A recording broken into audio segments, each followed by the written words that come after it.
¿Nos volvemos?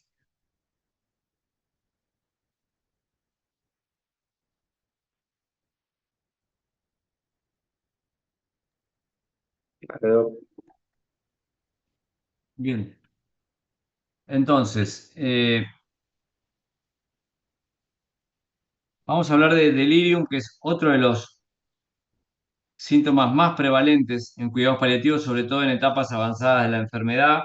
Eh, la semana que viene hablaremos más del fin de vida, pero bueno, es un síntoma muy común que entraña complejidad, porque todo lo que implica el delirium. Eh, bien, a ver si pasa. ¿Se ve la pantalla ahí? ¿Estoy compartiendo? No, no se ve. no, Bien, vamos a verlo.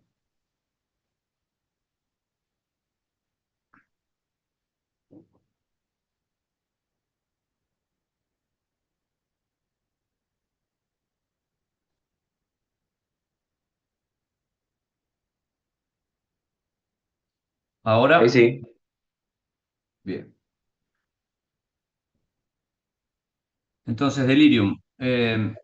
Evidentemente es un estado confusional agudo que resulta de una disfunción orgánica cerebral difusa que se caracteriza, y esto es lo importante, por cambios en la conciencia, en la atención, cambios cognitivos y en la percepción.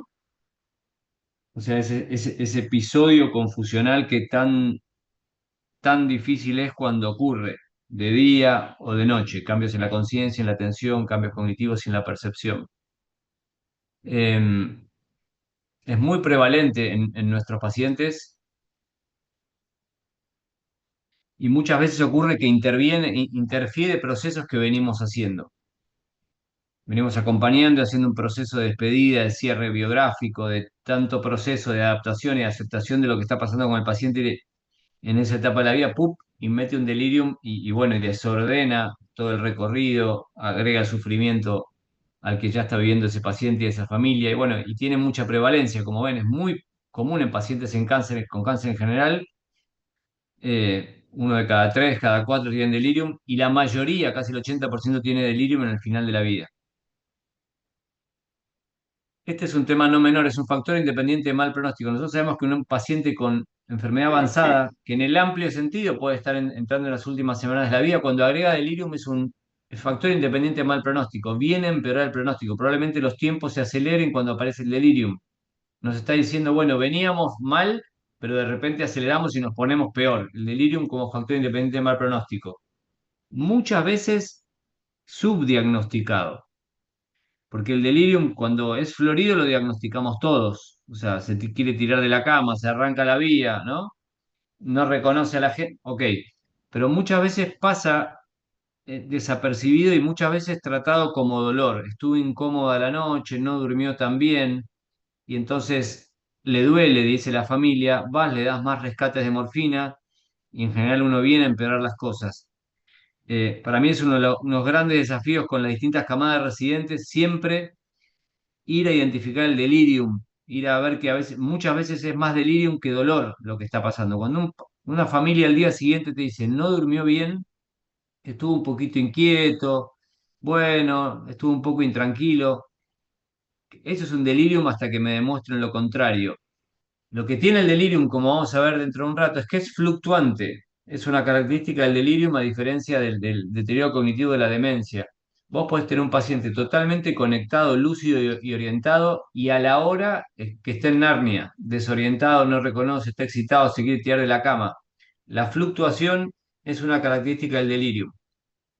Entonces muchas veces se desconoce por eso, porque entraste en la habitación en un momento de lucidez y el señor está bien, y entra uno después y el señor está confuso. Y a veces subtratado porque es más sutil, porque muchas veces el paciente está tratando de mantenerte la charla con lucidez, te mira y te contesta bien, pero si te pones fino y lo empezás a buscar y empezás a hacerle preguntas de orientación, lo vas a encontrar. Cuando aparece delirium, esto yo siempre le digo a las familias, uno de cada dos pacientes, el 50%, vamos a encontrar una causa reversible, pero el otro 50% no. Es decir, un paciente que esté internado que hace un delirium, la familia se asusta Nos ponemos en marcha a tratar de descartar causas. ¿Cuáles son las causas del delirium? Las infecciosas, Meta. metabólicas o quirúrgico.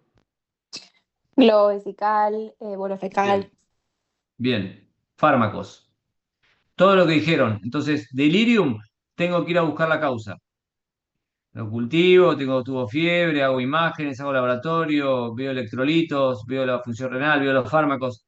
Bueno, hasta en un 50% de los casos en pacientes paliativos el delirium es reversible. El otro 50% no. Este es un mensaje que yo le llevo a la familia. Esperemos. Estamos buscando la causa. Mientras tanto lo estamos medicando para calmarlo, pero quizá encuentre una infección urinaria. ¡Tac! Viene un sedimento positivo, está con delirium que quiere incendiar el cuarto, 24 horas de antibiótico y el señor se reconectó perfectamente, ¿no? Entonces, pero bueno, hay un 50% de los casos donde no. Y ya me puede estar hablando de peor pronóstico de que ese paciente con cáncer avanzado, bueno, va a ir empeorando.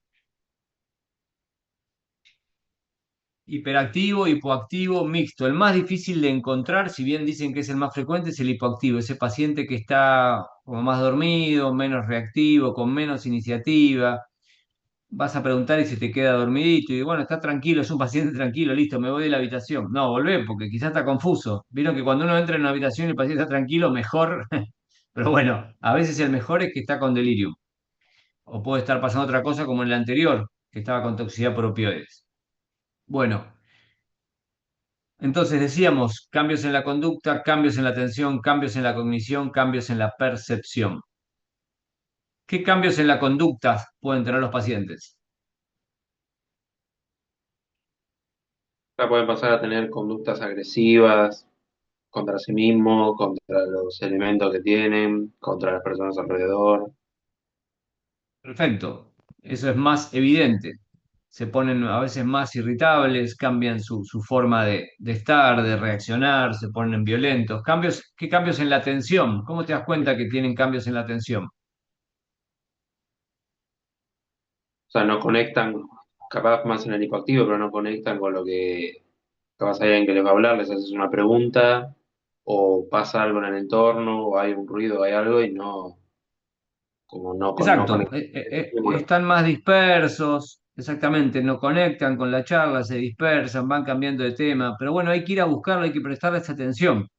¿Sí? A veces entras a una habitación y el señor no habló mucho, habló el familiar por él, el señor está como si nada y vas a buscar y encontrás desatenciones. Cambios cognitivos como la desorientación temporoespacial que hay que ir y preguntar, sobre todo en estos pacientes que parecen que lucen ubicados, pero les vas a preguntar y están en el 1950, ¿no? Entonces, el delirium, este es un concepto, hay que ir a buscarlo. El florido lo encuentran todos. Hay que ir a buscar el que pasa más desapercibido. ¿Saben por qué? Porque es el que te va a romper la guardia. Si vos no lo encontraste durante la tarde, te va a explotar a la noche. Entonces, ese paciente que está un poquito hipoactivo, un poco desatento, un poco con alguna desorientación, que la familia le llama la atención, algunas cosas a la tarde, ahí hay delirium. Después vemos cómo lo estudiamos. Pero ese paciente que a la noche te van a llamar porque está inquieto, está excitado. Entonces vos te podés anticipar a eso y dejar los PRNs correspondientes, pero también podés alertar a la familia. El delirium genera mucha angustia en la familia. ¡Pum! Se volvió loco, no me reconoce. Entonces nosotros siempre le anticipamos a la familia, mirá, está raro, no sería raro que esta noche se inquiete, se desoriente, no te asustes, eso puede pasar, avisar a los médicos, hay una medicación que le vamos a dejar. Entonces, cuando vos anticipás al delirium, no digo que se sufra cero, pero se sufre menos, sobre todo los familiares. Y el equipo sabe qué hacer, porque si no, todo es dolor, chicos. Ah, está inquieto, le duele, más morfina. Pero no, puede haber delirium, que es muy común. No sé si les ha pasado esto. Sí.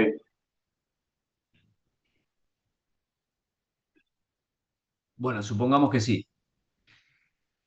Entonces, cambios en la cognición, desorientación temporoespacial. ¿Y qué cambios en la percepción se imaginan?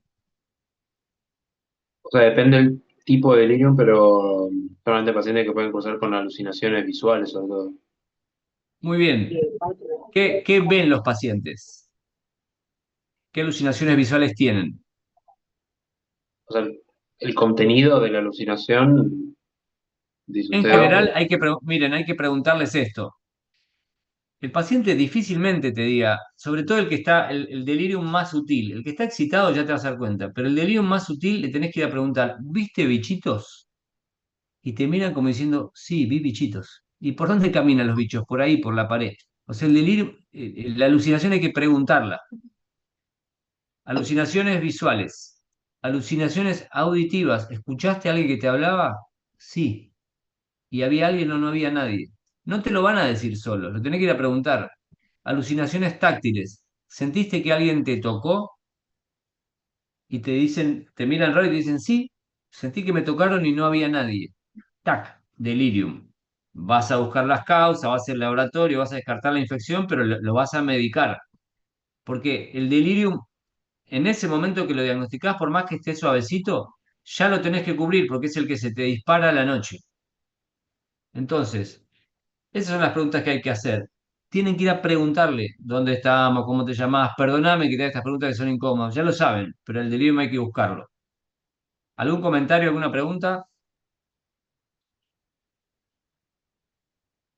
¿Son de hacer estas No, preguntas? sí, sí, y sobre todo hablando también como con lo del dolor, cuando nos llaman a decirnos que el paciente está o excitado, o desorientado o algo, por más que también esté el rescate, está bueno también ir a verlo por esto, para identificar bien qué es lo que le está pasando y ver qué es lo mejor para darle. Bien, siempre en estos pacientes ir a buscar y descartar el globo vesical, como causa de delirium y como causa de dolor. He visto muchos rescates de morfina en pacientes que tenían globo vesical. He visto muchos rescates de morfina en pacientes que tenían delirium. Y entonces simplemente estar atentos esas dos combinaciones. Entonces, el familiar que te dice al día siguiente, para mí una pregunta clave es siempre cómo durmió. ¿Cómo durmió? No es simplemente, bueno, ya que está, contame. No, ¿cómo durmió? Durmió bien, sí. No, estuvo inquieto, movedizo, a veces se desorientó un poquito. Chan, alerta, porque algo está cambiando, algo puede empezar a ocurrir. Bueno, entonces esto es un poco alguna frase que suele decir la gente de, bueno, de lo que decíamos recién, ¿no?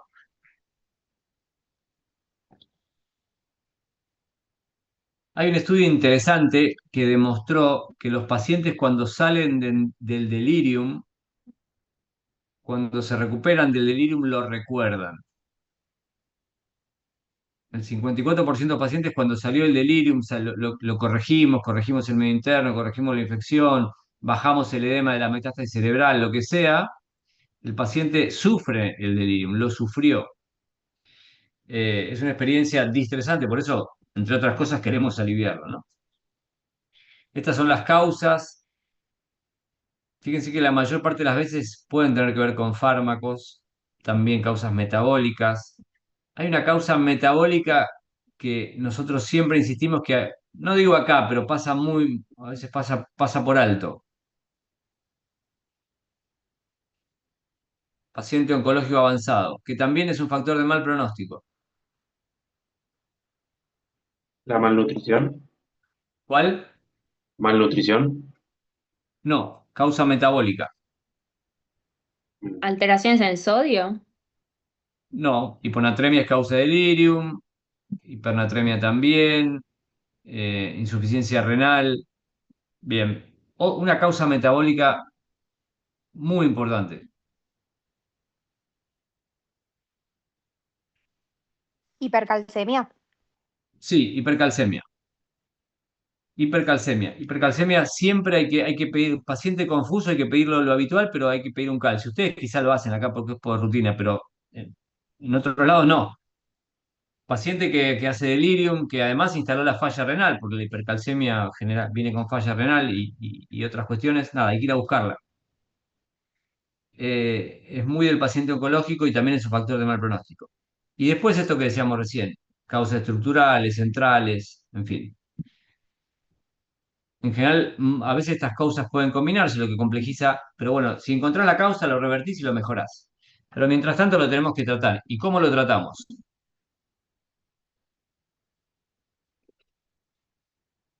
O sea, el primer enfoque es Delirium.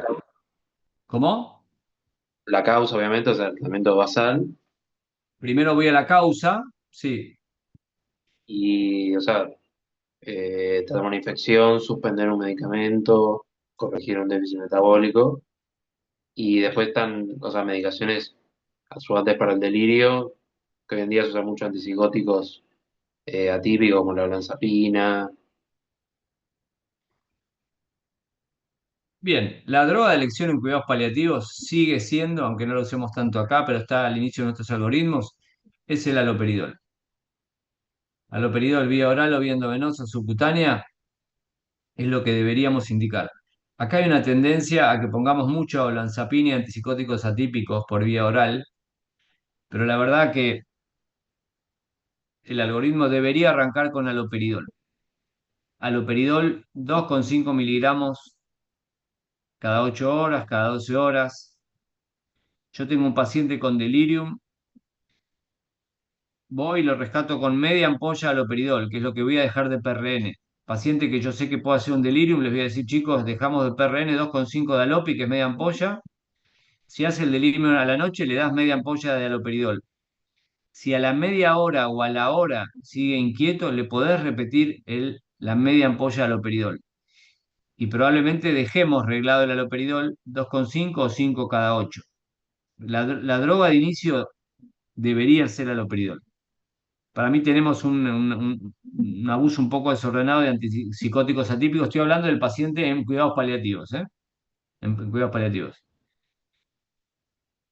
¿Qué pasa si el haloperidol no alivia? No, no, o sea, voy a buscar la causa, voy a tratar de revertir, voy a encontrar la infección y voy a tratar de controlarlo con haloperidol, pero el haloperidol, el paciente sigue inquieto. ¿Qué le damos?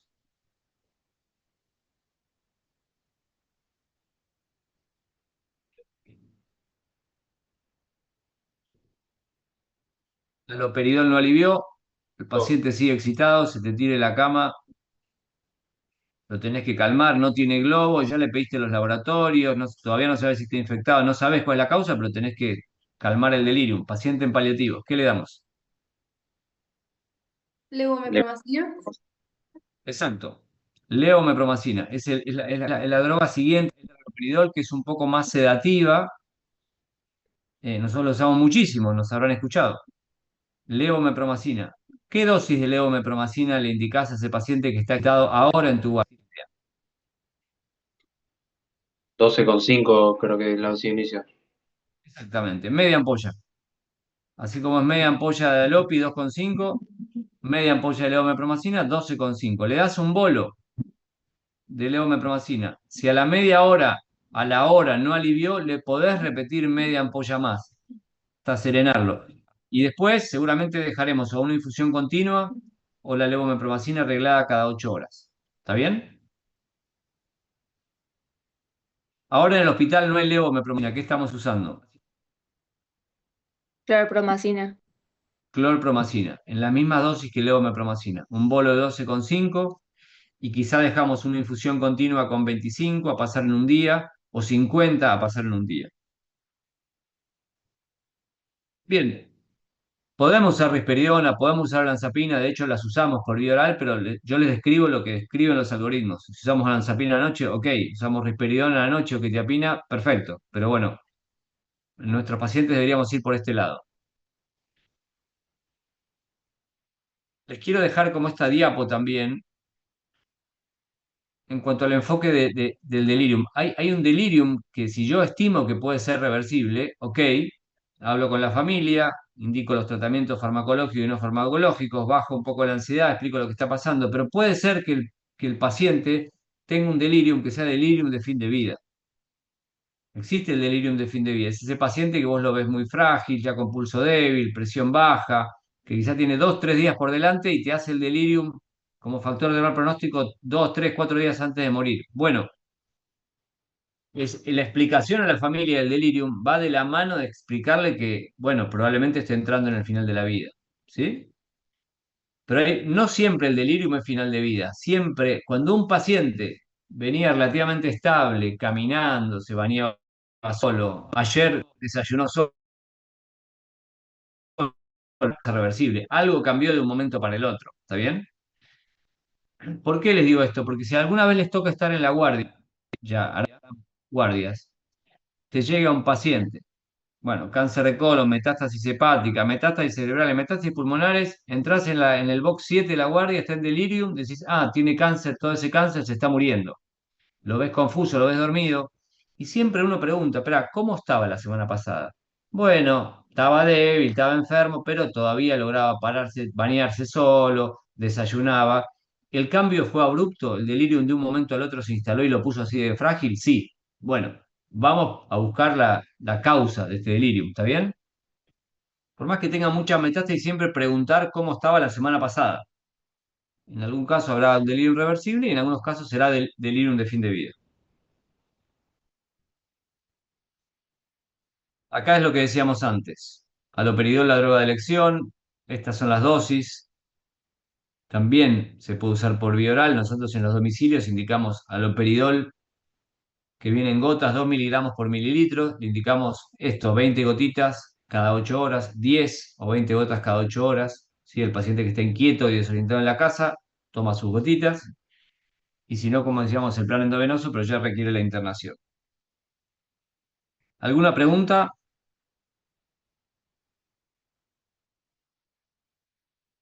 Segunda línea, levomepromacina, clorpromacina, antipsicóticos atípicos, pero nos inclinamos por los que están en rojo. En general, las benzodiazepinas nosotros tratamos de evitarlas en los pacientes paliativos porque hay riesgo de efectos paradojales. Es típico que le digo, bueno, denle un clona que no puede dormir y esa noche se te excitó por el clonazepam. Entonces, tratar de evitar las benzodiazepinas en el paciente en cuidados paliativos. Si está inquieto y no puede dormir, probablemente ir a buscar que no haya algún confusional. No quiere decir que no podamos usar clona, alprazolam o lorazepam en estos pacientes, pero hay que ser un poco más cuidadoso porque, bueno, justamente son los disparadores de delirium, a veces la benzodiazepina. Bien.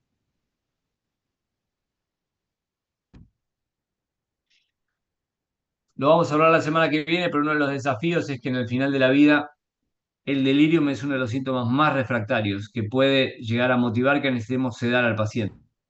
Sea, le di la haloperidol, no frenó, le di la levomepromacina, sigue inquieto, manotea, está excitado, ¿sí? Y puede ser motivo para que tengamos que sedar al paciente. Es una de las indicaciones más comunes de sedación a nuestros pacientes, es el delirium refractario. Bien. Bueno, creo que hasta acá los quería traer con una clase sencilla. Quiero que me hagan las preguntas que necesiten o algo que sientan que no se haya hablado y que les toque en el piso. Doc, y una pregunta por ejemplo, una causa medicamentosa. Más allá capaz de gatillarlo con una benzodiazepina o algo, puede ser también los fármacos anticolinérgicos que tengan mucho Totalmente, efecto. totalmente. Los anticolinérgicos en personas mayores y en este perfil de pacientes disparan el delirium también. ¿Y cuáles serían La metoclopramida, alguien habló de acaticia hace un rato, que evidentemente no es delirium, pero el paciente inquieto y raro, bueno, a veces usamos el Reliberan, la metoclopramida como si nada y eh, nada, los pacientes se ponen acatísicos, ¿no? Este perfil de paciente tiene un cerebro más gastado, ha recibido mucha quimioterapia y cada vez más líneas de quimioterapia, entonces son cerebros ya gastados, no sé cómo decirlo, pero entonces tenemos que ser como muy cuidadosos y muy atentos a que en algún momento el delirium lo dispara. Doc, y otra pregunta. A veces nos pasa en el piso, cuando hay pacientes con delirium, no necesariamente capaz terminales, pero va por ahí también, que a veces dentro de las comorbilidades que tiene también enfermedad de Parkinson, y a veces lo hacemos, yo no lo he leído la verdad, pero a veces lo hacemos como para evitar capaz gatillar más síntomas de rigidez o empeorarle el estado de la enfermedad, evitar el haloperidol, y optamos más por atípicos como la quetiapina. Por supuesto, en ese grupo de pacientes vas a ir por los atípicos sin duda, risperidona, quetiapina, exactamente, porque justamente si no lo vas a poner más rígido. En siempre vas a poner balanza riesgo-beneficio. Tenés el paciente con Parkinson, pero que está paliativo, avanzado, última semana, 2 últimas semanas de la vida, y bueno, probablemente elijas la vía parenteral, porque en algún momento va a perder la ilusión también, y ahí estará un poquito más rígido, pero vos lo controlás el delirium, ¿no? El paciente más temprano, que todavía sabés que hay camino por delante, seguramente elijas el atípico. Cuidados paliativos no solamente fin de vida, ¿no? Está claro, nunca, no hemos tenido una charla general entre todos, estaría bueno aclarar lo que haga falta, pero cuanto más temprano nosotros podamos entrar, más tiempo para acompañar al paciente y a la familia tendremos, más vínculo, mejor vamos a controlar los síntomas. En general, nos llaman cuando faltan pocas semanas de vida, ¿no? Pero bueno, que quede el concepto de cuanto antes mejor. ¿Qué otras preguntas del piso o de pacientes?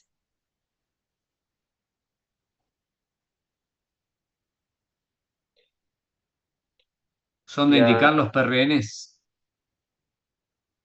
¿Tienen sí. presente el delirium cuando entra a la noche a una habitación?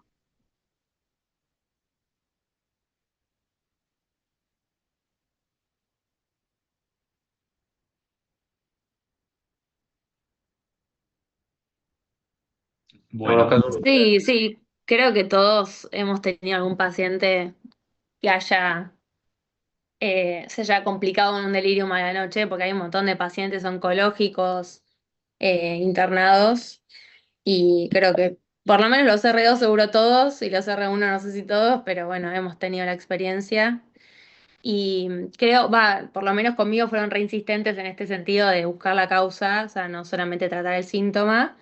Eh, y bueno, también tenemos muy en presente las causas metabólicas, siempre pedimos el perfil completo metabólico con el calcio iónico, el fósforo, el magnesio, y descartar esas causas reversibles para no decir, bueno, nada, sí, está en fin de vida, delirio, y lo tratamos y ya está, para que no me moleste en la guardia o algo así.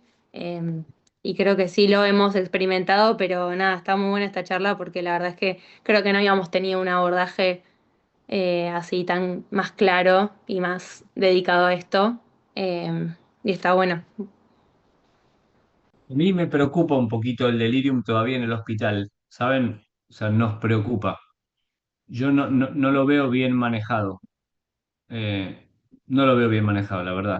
Es algo que en el equipo nos preocupa y tiene que ver seguramente con ustedes. No porque lo esté manejando mal, no lo estoy retando, evidentemente, pero yo no sé si las enfermeras no les avisan a tiempo, no sé cuánto van ustedes, no sé cuánto lo evalúan, no sé cuán incisivos son una vez que indican la medicación y si son de volver al rato a ver si el paciente se calmó o no, pero no tenemos la sensación en el equipo que estemos manejando bien en cuidados paliativos los deliriums en el hospital, que habitualmente son por las noches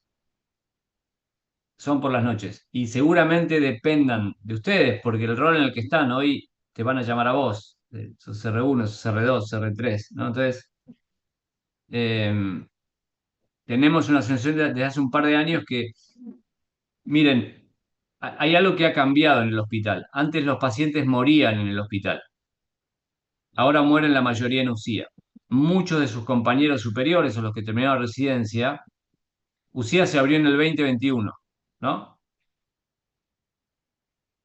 Antes de UCIA, la mayoría de los pacientes morían en el hospital. Entonces, muchos de ustedes, o sus compañeros más grandes, estuvieron muy entrenados en ver morir gente, acompañar delirium de fin de vida, porque morían mucho más acá. Entonces, yo no sé si eso los entrenó, los forjó o era más frecuente. Ahora la mayoría mueren enfrente. Entonces, entrenarte en esa situación. Si bien ustedes tienen gente que muere acá, ¿no? Pacientes nuestros, pero no tantos, creo.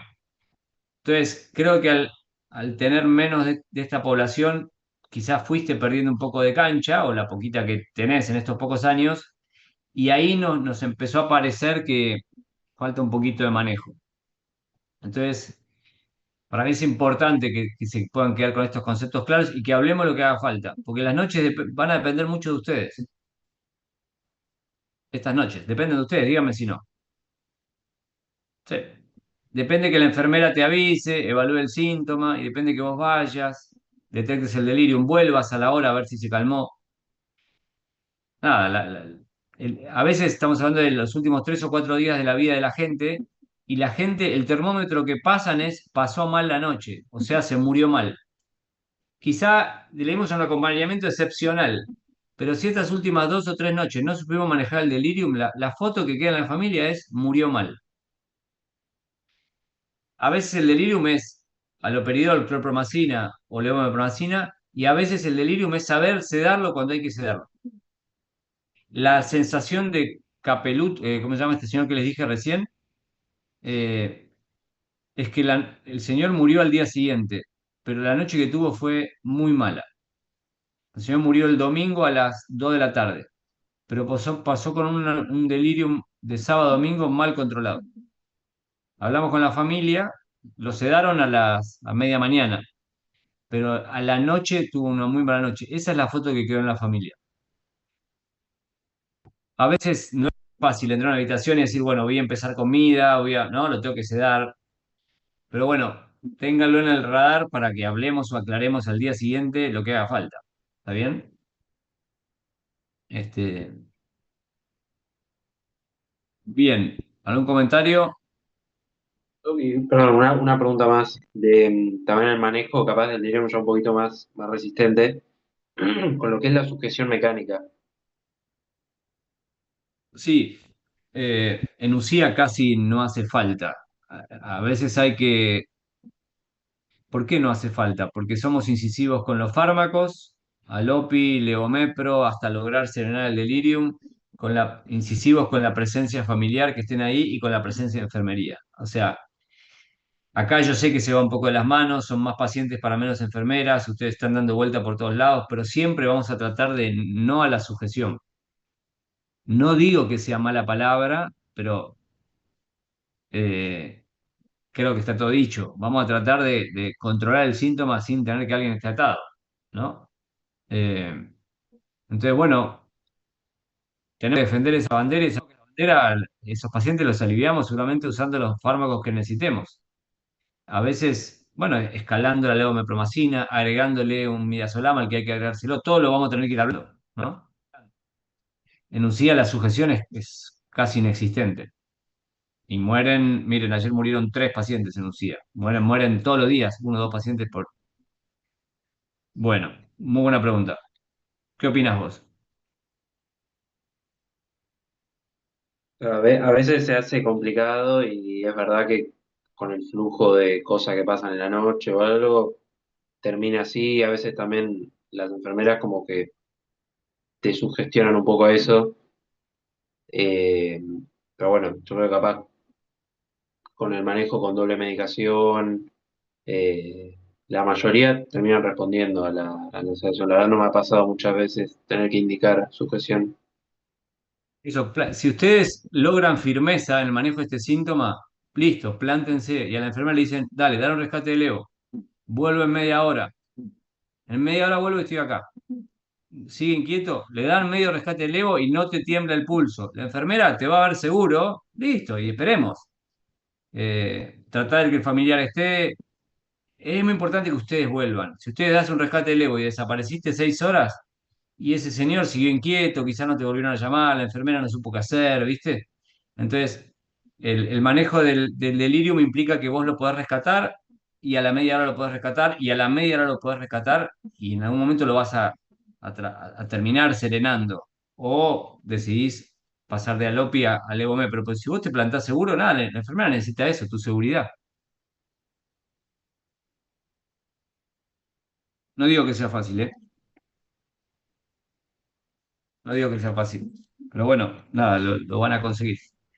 Yo, doctor, ¿Algo tengo una más? pregunta. Diga. No, Sí. me quedé con lo de Capeluto. Él estuvo en mi grupo, yo no estuve en la guardia y me estoy enterando ahora que fue difícil. No, o sea, ¿cuál debería haber sido la conducta en su momento? Yo estoy reconstruyendo lo que me dijeron. Aparentemente empezó con delirio, con inquietudes de la noche del sábado al domingo. Hay que ver cómo se dio el manejo del delirium esa noche. La familia un poco desesperada, iba, venía. Probablemente era para Levo esa no, Levo, y si no aliviaba Levo. y si sigue inquieto, desasosiego, mala mecánica respiratoria, que fue lo que después me contaron, probablemente iniciar la sedación esa noche. Creo que a mí me llamaron el domingo a las 8:30, 9 de la mañana, alguien del staff superior para contarme que el paciente estaba mal, que estaban con Leo y que iban a empezar MIDA, perfecto. Empezaron con MIDA a media mañana, titularon la bomba de levomepro y de MIDA al mediodía y a las 3 de la tarde falleció. O sea que a la mañana empezaron con el plan que quizás habría que haber empezado un poco antes. Nada, son esas horas que uno dice, bueno, no pasó nada, después lo sedamos, estuvimos bien, pero bueno, la sensación de la familia, porque hablamos al día siguiente, es que fue una muy mala noche, ¿no? Y se quedan con esa foto. Entonces, cuando uno tiene un delirium, hay que estar en la habitación y quedarte tranquilo de que lo aliviaste. Igual que lo vamos a hablar la semana que viene cuando empezás una sedación. Empezás la sedación de alguien, no te vas hasta que estás tranquilo que el paciente está sedado y volvés un par de horas después. Lo dejamos para la que viene. Pero, ¿me explico?